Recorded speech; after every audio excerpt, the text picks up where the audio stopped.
Welcome to the Bookworm Duo, where we explore a variety of books. Let's get started. Welcome to the deep dive. Today we're plunging into Nicolás Ferraro's absolutely intense novel, My Favorite Scar. Oh, intense is definitely the word. Right. This isn't just, a straightforward story. It feels more like an exploration of identity, one that's really forged in fire. It's this harrowing journey of survival, but also self-discovery. Absolutely. So our mission today is basically to unpack this narrative chronologically. We want to trace the protagonist, Ámbar, and her incredible transformation. She starts as this reluctant bystander almost, and becomes this agent of her own destiny. And along the way, we really need to look at how Ferraro uses this powerful metaphor of scars. Yeah, the scars are key, both literal and, the internal ones. Exactly. Exploring legacy, betrayal, and this idea of, radical self-acceptance. And listeners, you really are in for a visceral experience with this one. The book doesn't ease you in, it confronts you immediately with the brutal realities of Ámbar's world. Yeah, no kidding. And every single decision, every violent act, it just leaves this indelible mark, like the title says, right? The scars they carry, visible and invisible, they're completely central to understanding how these experiences shape them, often in ways you just can't foresee. It's almost like a chilling case study in how bonds formed through shared trauma can really warp traditional ideas of family. It forces you to ask, at what point does protection become a kind of imprisonment? That's a really powerful way to frame it. And the book, like you said, it wastes zero time. Throws us right into the chaos. Right away. So the story opens. 15-year-old Ámbar is patching up her father, Víctor Mondragon. He's just come home shot. It's just this immediate, raw introduction to their world. No preamble. None. But then, the really shocking discovery. There's a dead body in their beat-up VW 1500. And what's truly telling, I think, is Ámbar's reaction. She refuses, point blank, refuses to help her father with the body. Which says so much already. It speaks volumes, right, about how fractured their relationship already is. And then you get that poignant, almost paradoxical detail. Victor's tattoo of her name, A-M-B-A-R, on his forearm, the one he calls his favorite scar. Yeah, and that line, "You're my favorite scar," it's fascinating how it instantly sets up that complicated, almost contradictory bond between them. It's a relationship clearly born out of necessity and violence, not hugs and affection. He literally carries her name on his skin. Yeah. Yet his actions, again and again, show this profound disregard for her safety, her well-being. So their escape begins, and it's desperate. Ámbar's driving this damaged VW 1500. The one with the body? The one with the body, yeah. And its windshield is already stained with blood and bone fragments. Just a chilling metaphor for their shattered reality. Wow. And this car, you learn, it signifies this failed attempt at normalcy, often acquired through Victor's, let's call them crowbar methods. Right, his methods. And Ámbar, she's already had multiple identities like Annabella. She's just yearning for the escapism of music, trying anything to cope with the grim reality of, well, a corpse in the trunk. It really just underlines the impossibility of a normal life for her. And that impossibility just gets hammered home with their transient motel stays. It's such a strange, unsettling mix. You've got these attempts at normalcy, like Ámbar trying to escape into Sega games. Yeah, typical teenage stuff, almost. Almost. But then it's contrasted with her father's shadowy stuff that he goes out to do. And during these moments of uneasy downtime, Ámbar reflects, right, on her distant mother, past bullies. And she finds this really unsettling symbol, a discarded wedding band in a fish tank. It's a small detail, but it just speaks volumes about all the fragmented, broken lives swirling around them. And those reflections, they really underscore her profound isolation, the instability that just defines her existence. And it doesn't take long before the narrative takes an even darker turn. Right. Victor presents Ámbar with this chilling list of names, and ominously, her own name is on it. Oh, wow. Yeah. And the reason for this hunt is revealed. A man with a snake tattoo who's linked to the death of someone named Giovanni. Victor's chilling declaration, just flat out saying he's going to find this person, it highlights his vengeful nature. And despite the obvious danger, Ámbar's sort of futile desire to join him, it really speaks to her desperate need for connection, maybe, or agency. Both, maybe. It's There we go. complicated. Their first stop is a visit to Giovanni's widow, and this is a pivotal moment for Ámbar. She observes the raw pain there, but also, surprisingly, this sense of relief. a life left behind. And this is really where her awareness of her father's true profession and the permanent devastating consequences of his actions starts to crystallize. It's a stark awakening for her, watching his criminal world just unfold right in front of her. So as the story moves into part 2, we see these brutal realities really come into focus, especially through Victor's chilling philosophy. Hitting first is a whole lot better. Yeah, that's his mantra, basically. And we see it demonstrated in this violent confrontation with Rafael Tank Mendieta, a name from Dad's list. Victor just delivers this brutal kicking, leaving Tank with gruesome injuries. And it's not just a scene of violence, it's this visceral moment that forces you, the reader, to witness Ámbar's raw internal conflict. And critically, how violence becomes disturbingly normalized in her life. A survival tactic for him and a psychological scar for her. It's a chilling demonstration of the depth of this underworld, absolutely. And the cost to Ámbar's developing psyche is just immense. Following this, they visit Charlie, another of Victor's associates. Right. And Charlie's physical state, his history, it immediately hints at a life of hard knocks, a visible testament to the brutal toll of their world. But what's truly shocking here, and a major turning point for Ámbar, is the newspaper headline. Ah, yes. It confirms her father's involvement in a gas station shooting. So this isn't just their secret anymore, it's public, it's undeniable. And it forces Ámbar to confront the public reality of her father's actions and their notoriety. That public exposure just adds this whole new layer of danger, doesn't it? And this is where we meet Eleonora, better known as Granny. Granny, yeah, what a character. Right, she's this formidable figure from Victor's past.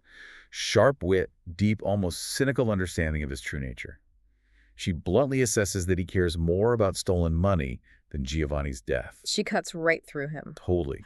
Highlighting the cold, transactional nature of his world. There's this tense negotiation, an exchange of keys for a different car, the Neon, and these chilling instructions to someone named Miliki to dispose of the trunk's contents. Which we later find out is a pretty significant drug shipment. Yeah, Granny represents this older, maybe wiser generation within their world. She's unafraid to cut through Victor's facade, expose his real priorities. Yeah. So during their journey in this new car, the Neon, they have a tense encounter with the police, which just underscores the constant threat they live under. You know, reality's always just a patrol car away. Always looking over their shoulder. Exactly. Then, a really poignant moment happens.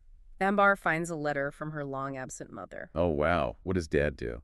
Well, Victor's reaction is harsh. He basically offers for Ámbar to leave, exposing these deep emotional wounds in their relationship. But in a powerful display of her burgeoning resilience, Ámbar chooses to stay. She stays. She stays. And it's right after this that he gives her a new nickname, Ámbarete, which apparently means strong in Guarani. It's like the subtle acknowledgement of her growing inner fortitude. That choice to stay feels huge. And soon after, this Miliki character steps in, handling the drug shipment from the Neon's trunk.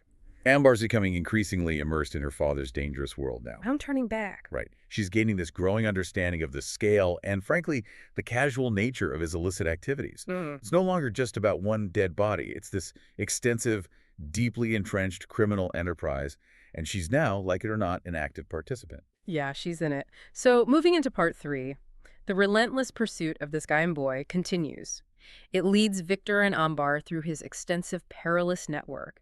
They encounter characters like Yahari, The tarot reader. the tarot reader who snorts cocaine for visions, Yeah. and Shavs, this so-called good guy hitman. Right, the oxymoron guy. Exactly, who delivers this grave warning. Victor is basically a dead man.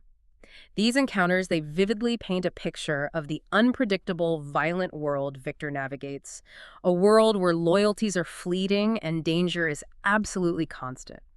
It really underscores the profound isolation that comes with a life like that. And amidst all this escalating danger, Ámbar gets this brief, almost desperately needed glimpse of something like normalcy at a carnival. A little bit of air. Just a breath. It's a chance for a semblance of normal teenage life, a moment of reprieve.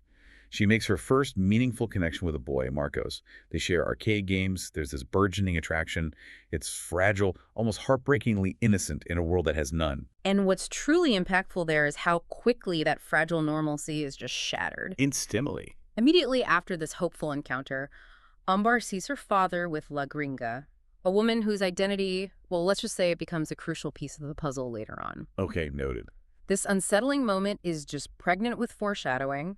It sets the stage for the ultimate twist and sows these first seeds of doubt about her father's maybe true nature, or at least his secrets, it raises that question: can these fleeting moments of genuine connection actually be sustained, or are they just doomed in a life this chaotic? Seems like doomed is the answer here, because the story then ramps up dramatically with this terrifying home invasion at Gringa's house.